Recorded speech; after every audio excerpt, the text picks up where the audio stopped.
Hello my friends, John LaRuffa here with another straight up solo. In this episode we are going to look at sand. I'm going to show you how this plays from a solo perspective, and then I'll tell you what I think about it. Let's get started. Okay folks, and as usual, please like and subscribe to my YouTube channel if you haven't done this already. And if you have, thank you so much for that support. I really do appreciate it. So this is a pick up and deliver game, no two ways about it.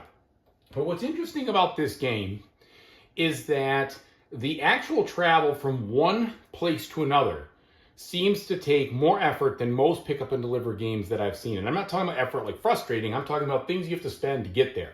So the deal with this game is you are represented by this little worm here. And by the way, I'm about halfway through the game right now. And the worm travels through these paths to try to pick up different goods from these areas over here where the goods are available, and then sell them either in this region over here, way over here in the port, or any of these places over here on the board. And depending on what you're selling, it pays different amounts. So like for instance, if you're over here and this particular place wants a blue and a white plant, if you sell those, since this is plus, you will sell them for 3 money a piece, okay? Plus you'll actually get 1 additional dollar or coin for every one of these song tokens you've built on the board. And you can also invest prestige and other things in there to make that sale even better. I guess prestige is the one thing in this black spot, okay? Now, if you happen to pair those things up, these places will actually give you a reward in the form of a special, different type of token here. So in this case, it becomes like a machine part here, okay? And these will fetch a better price, even a lot better price, as a matter of fact, if you sell them way over here at the ports, okay? If you sell them back here, they're not nearly as good. But that's kind of the situation with the goods in the play here. Now, in regards to the board itself, you'll see there's 3 different types of paths. There are these shortcut paths over here, and those require the most outlay or effort of travel resources. So they take the most food, they take some health away, and they take some water, hydration away from your worm. These green paths are the least. They're the easiest to travel on, and then there's these gray paths over here, which are kind of in the middle. They also will require some value of dice, which I'll kind of show you in a second. But basically, if you want to get someplace quickly, it's going to cost you more strain on your resources. And if you want to get someplace you have a little bit of, you don't mind taking the extra turns, you can get there with less strain. All right, so the other thing is that there are all sorts of rewards that you get for actually delivering. Every time you cover up one of these little icons on your board, you're going to get some reward, most of which are going to be coins, but there's also things that unlock different companions over here. They unlock your shelter, which I've unlocked and put over in this city right here, which is basically like a warehouse. And it's a way for you to store things in between different routes instead of having to carry it around. Because the more things you carry, the less actions you get. And I'll show you that in a second. And there's some other nuances and such. Also, there's some end game contracts here that you'll choose throughout the game. And for instance, I will get 8 points or 8 coins at the end of the game if I deliver 3 of those yellow cubes. And everything I deliver, I will put on my manifest here. So what does the AI do? How do they work? They work in 3 different difficulty levels. And in the easiest difficulty, basically you just flip over 3 of these cards, and then their worm travels to a place. And when it gets to a place that has a good that's available, that they haven't already locked down with their dice, they will pick it up, only one. And when they get to a place that needs a good, they will deliver as much as they can. And they get money for that, and they will also get, on the easiest setting, they will get some of these minor tried points, which is what happens when you deliver to the lower amount of these. If you deliver both of them, then you can get that. But if you don't, and in fact, I want to make sure I know that right, but I'll take a look in a second, that you have to deliver both. I believe you have to deliver both, not just one. Anyway, if the worm is not playing on medium or hard level, that's all they have to do. If they're playing on medium, they add a few more bonuses. If they're playing on hard, they add most of the bonuses back in, making it very difficult, and they score very hard. And I say bonuses, I mean different things that they're covering over here, and other things like interacting with song tokens and everything else. So there's a situation there where you can really ramp up the difficulty. And as you see, I'm playing on easy. Look at how many goods this guy has delivered compared to me. However, well, not however, yeah, period, right? So you can see that even on easy, as in every Devere game, it seems like you have to be just an unbelievable player to be able to deal with the AI. Now, I don't know, this one might be more beatable than others. I mean, I haven't had too much experience yet with the game by any means, but I just wanted to, point that out, that easy is, of course, very, very challenging. Okay, so let me just take a look here as far as that. They bring in, however, each time you make a joint delivery to, yeah, so you have to make the joint delivery. It doesn't have the specific icon like this one does here, but it's when you make a joint delivery of both of them, you get those. So let me go ahead and show you a couple turns here. Now, the only companion I have unlocked is this one, which allows me to help my worm recover by not having to spend both of the, or I should say, use both of the tokens here on the dice. And the way the game works is you will have 4 actions you can take per turn in the beginning. One of these will be covered, so it's only 3. And the strength and color of the action is important. The strength of the action will depend on how much you basically can refresh and advance these tracks to give yourself more resources to use. And the color has to do with the types of things that you do, that you give resources to, plus the types of the 4 plant goods that are out there, okay? And so let me go ahead and take a couple turns and show you what I mean. So you always go first. I'm over here, and one thing that I've got going on right now that's tough is my worm is pretty exhausted. His health is very low. And so the only way I can travel anywhere is to drop down to 1 resource, and it's going to be to 0 health. And at that point, I really can't even go anywhere until I gas back up.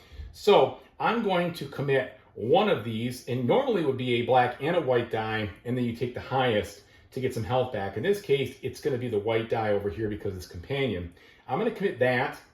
And then basically here, you're going to commit every one of these, okay? So it becomes a little bit more of a choice when you have different goods and things going on. But you have to make a commitment of what you're going to do at the beginning by sliding these things down. Once you've committed everything, then you will go ahead and take your actions. So for instance, I will slide this back up, and I will use 4 to advance my health 4 spaces back up. All right, so I've done that. Now I could have also used that 4 to advance my prayer space back up, all right, 4 spots. And that could have helped me do different things, okay? You usually use prayers to enhance the 3 levels of these cubes by 1 for every prayer you spend. You can also do that with coins, but coins are worth points. Coins are the points in this game, so you're basically spending points to do that. Next, what should I do? Well, the other thing is these dice are kind of relatively low, and you roll those at the beginning of the round, and you get to re-roll them once if you want, all together. So it's a little bit of a gamble if you want to re-roll, because the second time is you get what you get. All right, so in general, my strategy would be I want to deliver this green, I want to deliver goods that are going to allow me to get the yellow goods over here, which are down here, in order for me to get 3 of them so that I can get my 8 points at the end, okay? To get those, I need to go here and gas them up and then go here and deliver them. So luckily that pair is nice and convenient. So I do want to travel this way if at all possible. However, in order to do that, I'm going to end up having to spend a lot of stuff. Plus I need a 6. I don't have a 6, so that means I actually have to spend coins to do that. So instead, what I'm going to do is I'm going to do a few different things here. Let's do this. Let's... instead of taking the shortcut route, well, because I only have 1 3, that doesn't give me a whole lot of options. I'd be better off doing something different. Let's do this. Let's just spend the 1 coin. Yeah, I'll spend the 2 coins. I know I just told you that it is making that's punitive, but 10, 1, 2, 3. Because of the situation I'm in, this might be the best thing to do at the moment. So I've spent 2 coins to make this blue die. Yeah, actually, I spent 3 coins. My goodness, to make that blue die like a 6, a virtual 6. So that allows me then to move here, and it costs me 1 water, 2 health, and 3 food. 1, 2, 3. Now I have 2 things left to use. Well, unfortunately, the colors aren't the right colors, you see. So I can't pick up those goods because I've already spent my actions to get them. So what else can I do? Well, I can at least get some food, which I will do. All right, so I'll do that. I'll get 2 food. And then I could use this 1 for a die to get some prestige, which would help me get more points. However, I think instead I'm going to use this to just play a song tile down, which will enhance my payout. So those are my 3 actions. My round is done. Now he goes. He's going to draw 3 cards. 1, 2, 3. So he looks from where he is, and he is standing here, and he will go counterclockwise 4 spaces, starting on the direction just slightly left of 12 o'clock. So that's 1, 2, 3, 4. He only ever does the paths, okay, or the shortcuts. And that is unfortunate because guess what he just did? He just stole my blue good that I wanted so badly. So now he just interfered with me. That stinks. And this will then commit. I flipped that over because that is the only blue plant good he can have, because you can only have 1 type of color of those 4 basic ones. Then we do this again. He's going to go 1 space counterclockwise, which is up here. He's going to deliver that for 1. All right, so that's available. He delivers it for 1 coin, and then he's going to go 2 spaces starting from just off to the left. So 1, 2, which puts him up here, and he picks up this white. Now this is just sitting there. I can move it over, and there he has that. Oh, I'm sorry. I should have delivered the... Oh, no, I don't. I don't deliver this until I get to a spot where it would actually deliver, which in this case would be up here at the port or way down here. It doesn't go anywhere else. So those are his turns. Very easy to do from that standpoint. And then we move to the second round of the year, and we go again. Now I shuffle these in between. We go to me. Well, unfortunately, that was really punitive that he took that blue one, because there's not a lot of spots for blue ones except for down here. And that's very distracting. So let's go ahead. We're going to, of course, we're going to commit all of these. For the white, we're going to take the white, because I want the white cube, because at least I can get a good delivery there. Now this is committed. And instead of doing any type of travel, I'm going to figure out what I'm going to do next with some of these other things here. So again, these low dice values are not doing me any favors. And the tough thing is the longer you hold goods, the tougher it is for you to move around. So I'm trying to think about the best thing to do here. And I don't know if I should be, if I'm going to be getting greedy by swinging back in here to try to get a blue from way over here or not. But that's what that's kind of where I'm leaning towards. So what I'll do is I will take this 1 and give myself another health just to get me going. And then I'll get 3 of these waters. 1, 2, 3, and 2 food. 1, 2. At least it gives me some more oomph to get there. Not, like I said, it's a game where it's interesting in the fact that it's hard to get from one spot to another, which I think it makes it a little more strategic, just in how you plan your moves. Well, let's see what he's going to do now. He is going to do the following. All right, so he's going to go 1, 2 over here. When he gets here, he's going to load one of these black cubes. All right, then he's going 1 over here. Now, because he can't load, he will not take any action here. Now, the interesting thing is it says in the rule book that if he can't collect, he skips that spot. I think he does that. It's kind of weird. I shouldn't say it's weird. It's clearly marked, but it just says, let's see. He'll always try to load and deliver goods, traveling along the indicated shortcut. If he is not carrying anything or there is no boxes to load in that direction, he will take the next shortcut path until he finds a viable path. So to me, it seems like he goes there because it's not like it's empty, but it's just kind of one of those things. So then the last one is he will go back this way to get up there. And here he will make a big delivery where he delivers this. This is going to be a pink, so that's 11. Plus this one over here, which these are lower. So these are going to be 12 and 13. So he scores himself 13 points. Like I said, no slouch from a challenge standpoint. But from a execution standpoint, really pretty easy to drive around, okay?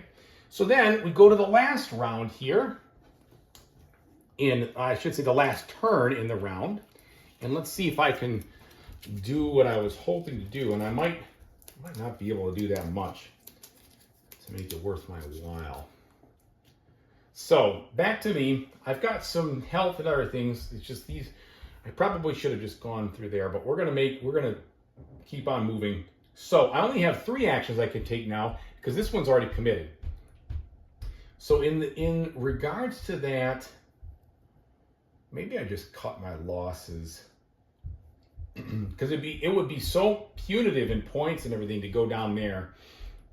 It probably doesn't make a ton of sense. So what I will do is I'm going to travel to this town and just sell the white as is. And I didn't get it. Maybe I can get down here next time and get that yellow. The yellows, it's not easy to get 3 of them by the end of the game, that's for sure. These goals are pretty tough. Okay, so I am going to do that. So the first thing is a green path. It requires a 3. So that can be the blue. That's not the end of the world. I have that. So I can go 1, 2, and 1. And it does not require any health because it's the easiest path. So I go down there. Now I have this path. And unfortunately also requires a 3. I only have a 2. So I have to spend 1. Or I'd have to use one of these. But I don't have any prayer tokens at the moment. So we do that. We go 1, 2, 1 food, and 1 health. All right, and now I can make this delivery, freeing this up at least here. It's going to give me 3 plus 1 for each song, 4, 5, plus another 5 for this spot right here is 10. And so I got 10 out of that for that delivery. What do we got here? Here, we'll make that into a 20. All right, so I have 1 action left, and this action, not the greatest. I guess I'll just take this 1 prestige point. I guess I should have done that beforehand. I could have done that. Just let's pretend I did. If I had taken it up there, then I could spend that and get 1 extra coin for my delivery. Okay, so that would be the end of my round. Now we go to him. So he's going to do the following. So he's up here, and the first one is going to be 1 in this direction. So he goes here. He will pick up the white because he always grabs the left one. Then he's going to go 1, 2, 3. He goes back there, delivers the white for 1. Not all that exciting from his standpoint, but I don't care. He's too difficult anyway. And then the last one here is 2, is going to be 1, 2. So he goes here and he gets the black. All right. Now, even though he's filled up his offer here, you have an overflow. He doesn't gain anything for this on this difficulty. Okay. So then the round is over. So then what we do is we determine, we claim our, actually, I always do this just that first, but that's not the first thing you do. You will, yeah, you do. You choose a mission card, pardon me. So you're going to claim the mission cards. I get to choose first. He will always take the one to the left, okay? And you can either take the mission card to score at the end, or you can take it and immediately get the one-time bonus. And I'm going to take the one-time bonus right here. I'm going to take this 2 for the prayer. So this gets discarded, but I at least get 2 on my white to bump this up. So I have some enhancement stuff that I can do. And then he will take this one, getting 6. So he immediately gets 6 coins. So we'll go ahead and put these 4 back and this 10 and give him a 20. Okay, then these get discarded. And then we determine the turn order never changes in a solo game. So what we'll do is we will replenish all of the cities, basically filling in the open spots with boxes. One there, two there, one here, two there, and that should be everything. Okay, and then we will re-roll the dice. Hopefully we get better, higher rolls here, because this is one thing that is tough. The AI will, yikes, it's all mid-grade stuff. Let's try one more time. Come on.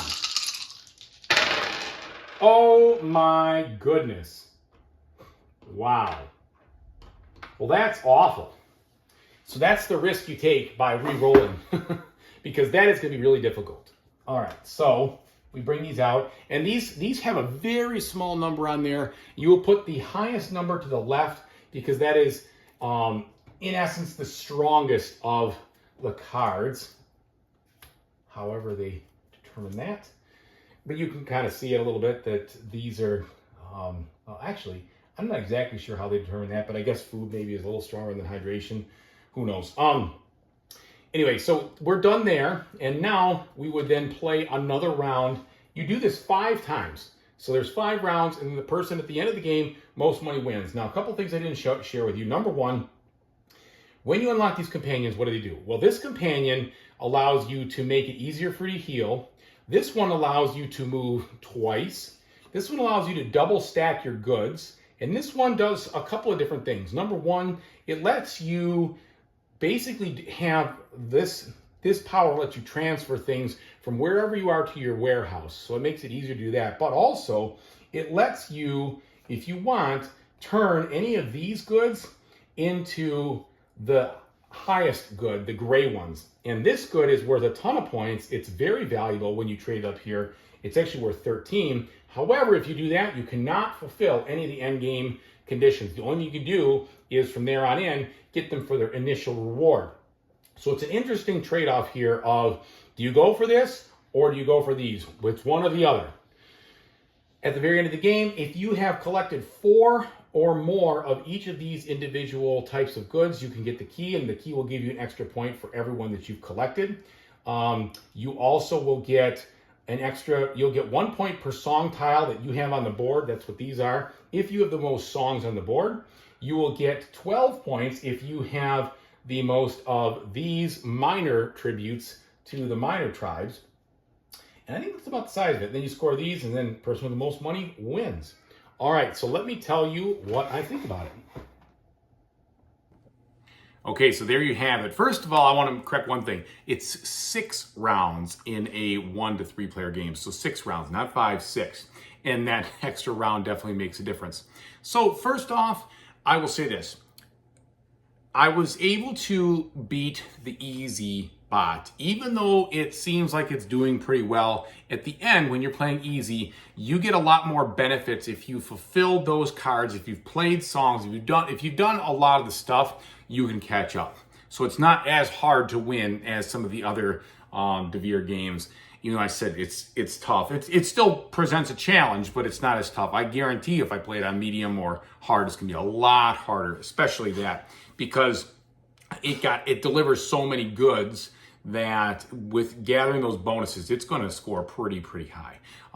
So what I'll say about this is this. This is a really interesting game because it is a very strategic, I would say, pick up and deliver game. You really have to pay attention to where you're going, how you're going to get there, and how much it's going to cost you to get there. And I find that a lot of fun. A lot of times pick up and deliver games, it seems like you get all over the place and you just kind of go back and forth, and it's just a ton of points here and there. Here, it is to be very, you have to be very determined to do what you want to do. It's very deliberate. That's the word I'm looking for. So I do like that about it. It makes it an interesting and unique pick up and deliver game.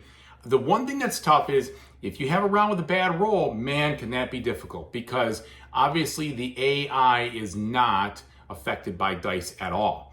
So it does wash out though. In 6 rounds, you're going to have enough. You have some really good rolls and some okay ones, but it definitely makes you think about, do I really want to re-roll that? Like, especially if you have at least one die that's a 6, that gives you the option to do shortcuts for a while.